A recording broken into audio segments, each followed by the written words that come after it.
Ndani ya mjengo mmoja wa kifahari, tunakutana na huyu bidada mrembo ambaye anamkaribisha mume wake usiku wa manane. Naye anasema yeye, mvua hizo nguo zako na kuhitaji. Bidada anasema usinifanyie hivyo, unajua kuwa niko period. Anamwambia vua, ni amri. Bidada anajitahidi kujitetea, lakini bado mshikaji anasimamia msimamo wake kuwa anamuhitaji japokuwa hayuko sawa. Na mwisho wa siku anamuingilia kwa lazima bila kujali kama ni mke wake wa ndoa. Na huu ndio mwanzo wa mzigo wetu wa kuitwa rock, paper, scissors, kwa maana ya jiwe, karatasi au mkasi. Na siku moja baadaye, jamaa anarejea kutoka kazini. Sasa huyu mshikaji anaitwa Dominic. Analeta zawadi kwa mke wake kama ishara ya kuomba msamaha. Anasema naomba msamaha kwa kilichotokea jana usiku, kwa maana nilikuwa nimelewa. Anasema sawa, ila ndo siku ya pili. Anamwambia nilijihisi aibu kidogo na kuahidi haitojirudia. Na jamaa anaendelea kumbembeleza nini, na bidada hana budi kumkubalia. Sasa huyu bidada anaitwa Isabel. Wanasameheana kisha wanaendelea kuwa na furaha kama mwanzo. Ila siku moja baadaye tunamwona Dominic akiwa ofisini kwake, na time hii anatembelewa na sekretari wake ambaye ndiyo mchupuko wake. Sasa huyu bidada ndiye ambaye anamdrive crazy. Na jioni aliporejea kwa mke wake, anamkumbatia kwa furaha sana, kisha anamwambia kuwa nimepata kazi na mimi nitakuwa naingiza pesa hivi sasa. Ila Dominic anasema hutoenda popote. Isabella anauliza, kwa nini? Anauliza ni nani anasimamia matibabu ya mama yako? Kaka yako yupo UK, nani analipa ada? Nani alikupeleka chuo miaka yote minne? Anasema ila si kwa ubaya, nataka nisaidie matibabu ya mama yangu, kwa maana kila kitu unafanya wewe. Ila mshikaji anawaka kweli kweli, na anamwambia huo muda si bora ungeutumia kunitafutia mtoto? Na ilipofika muda wa chakula, anaamua kumsusia chakula na kuondoka, jambo ambalo linamuumiza sana Isabel. Yaani bidada hapati ile heshima ambayo anastahili kama mke, na tunaona anakuja kwa huyu side chick wake akiamini kuwa hii ndio sehemu sahihi ambayo anatuliza bichwa lake. Analala huko huko, na Isabel anajitahidi kupiga simu bila ya mafanikio. Jamaa akashajipatia mabao yake ya ushindi, afya dhaifu hali. Na kulipokucha, mshikaji ndo anarejea home, anamkuta mke wake akiwa amelala tu kwenye kochi. Anauliza, ulikuwa wapi? Hujibu teksti wala hupokei simu. Isabel anauliza akiwa na hasira sana. Mwisho wa siku anapigwa kabali. Ni marufuku kunipandishia kibezi. Leo ni mara ya kwanza na iwe ya mwisho. Aisee, huyu jamaa ni mnyanyasaji kinoma yani. Anasema mimi ndio mwanaume kwenye hii nyumba, unataka nikuombe ruhusa? Naweza kufanya lolote muda wowote, sihitaji maswali ya kipuuzi. Na baada ya muda tunamwona anakuwa overstressed. Kidogo agongwe na gari. Jamaa anauliza, shida nini? Mbona unatembea bila umakini? Anaamua kumshika mkono na kumsindikiza nyumbani kwake. Anamwambia nadhani haupo sawa, naomba tucheki pressure. Sasa huyu jamaa anaitwa Ayo, ni daktari, anatoa vifaa na kucheki afya yake. Na baada ya muda kila kitu kinakuwa sawa. Sasa baada ya muda kupita, jamaa anarejea nyumbani akiwa ameshapewa taarifa na mlinzi wake kuwa kuna kidume kiliingia ndani. Na kwa bahati mbaya anamkuta Isabel akiwa na furaha sana. Anauliza, ni nani aliingia humu ndani leo? Bidada anajitahidi kumwelezea, lakini jamaa anaonekana kuwa na wivu, anawaza tofauti kabisa. Na leo hii anaamua kumbaka kama kumkomoa, akiamini kuwa pale anapoondoka kuna mtu ambaye anabeba jukumu lake. Na baada ya siku kadhaa anaamua kumpigia simu mama yake, anamuelezea kila kitu kinachoendelea, na kwamba anahitaji talaka kwa sasa kwa maana hali sio shwari. Japokuwa bi mkubwa wake anatetea kama unavyojua mama zetu wa Kiafrika. Anasema mume wako ni mtu mzuri sana, itakuwa anajaribu kukurekebisha tu, na kama kuna jambo lolote baya basi nitakuja kuliweka sawa. Anaamua kukata simu kwa kuwa yeye mwenyewe ndiye anayejua uhalisia. Na baada ya siku kadhaa kupita, tunamwona Isabel leo akiwa na hali mbaya sana. Anampigia simu Ayo ili aweze kumsaidia kwa mara nyingine tena, na mwisho wa siku anapoteza fahamu. Sasa Ayo anakuja mkuku, anakutana na afande getini akiwa haelewi kinachoendelea. Anajaribu kumzuia, lakini jamaa anajitahidi kupambana hadi anaingia ndani. Anamkuta Isabel akiwa kwenye hali mbaya sana. Anamtibia na baada ya muda hali yake inakaa sawa kama mwanzo. Pia daktari anamwambia huenda ikawa ni dalili ya ujauzito, kwa hiyo unatakiwa kupima. Na baada ya muda tunamuona bidada akiwa na shauku sana.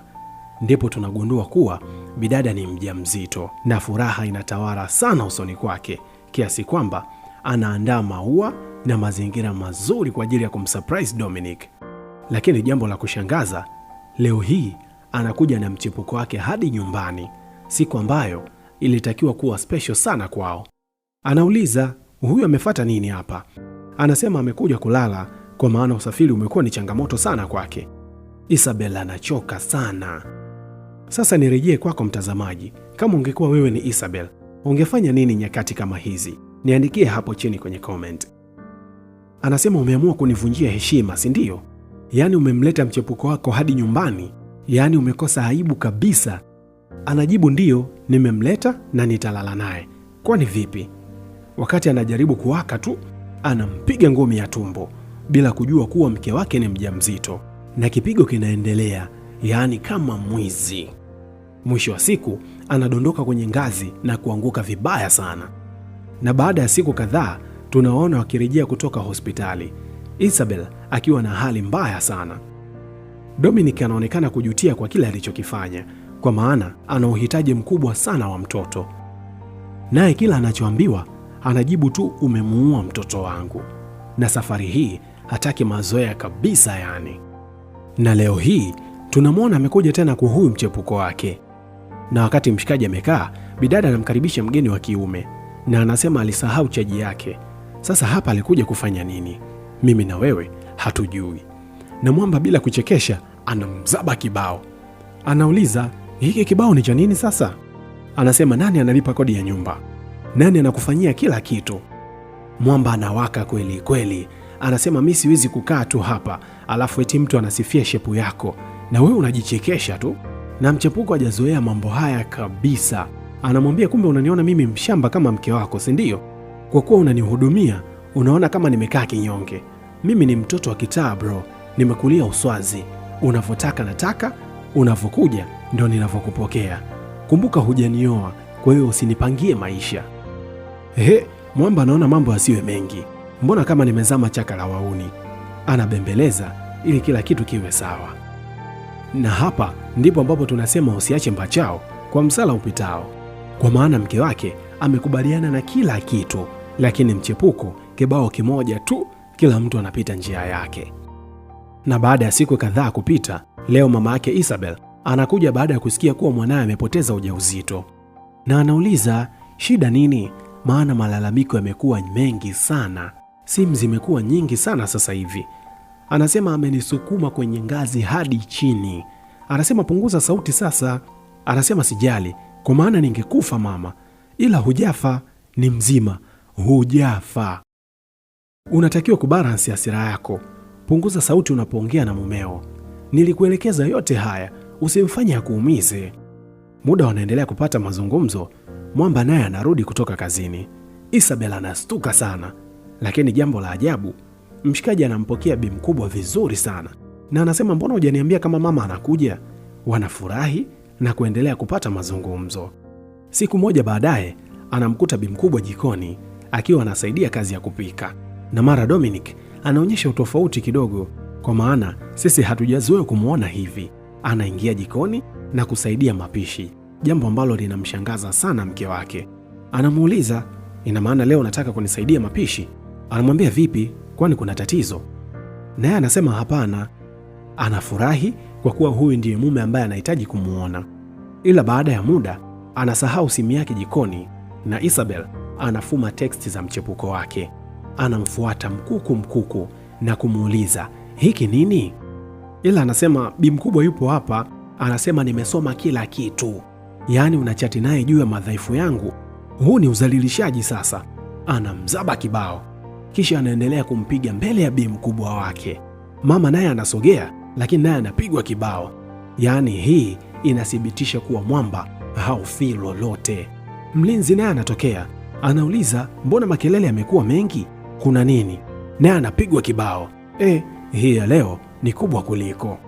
Na siku moja baadaye, Isabel anawaka sana kwa mume wake kwa kuwa amemnyang'anya simu yake, lakini bi mkubwa anazuia kwa sababu kilichowakuta jana Mungu pekee ndiye shahidi.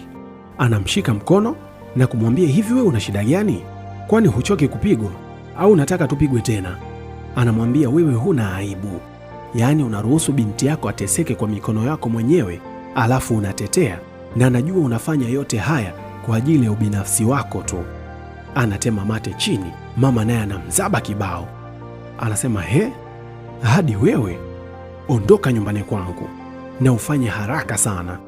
Na Isabel anakuwa na mawazo sana, kwa maana asilimia kubwa ya maisha yake yametawala huzuni tu, na kwa sasa amekuwa ni mtu mwenye kunywa pombe muda wote.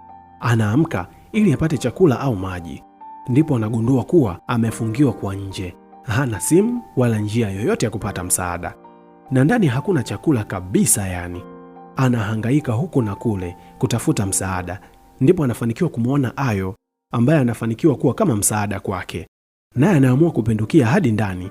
Anamuuliza shida nini, ila anaishia tu kutamka neno maji, naye anaondoka na kumletea maji na chakula.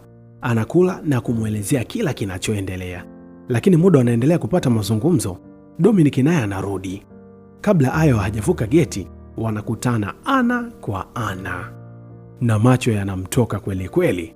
Wakati anajaribu kujitetea, anazidiwa nguvu na kupoteza fahamu. Anambeba mgongoni na kumtia store, lakini ghafla umeme unazimika. Anaanza kumtafuta kila kona, lakini Isabel amezima kwa makusudi tu ili apate njia ya kujitetea.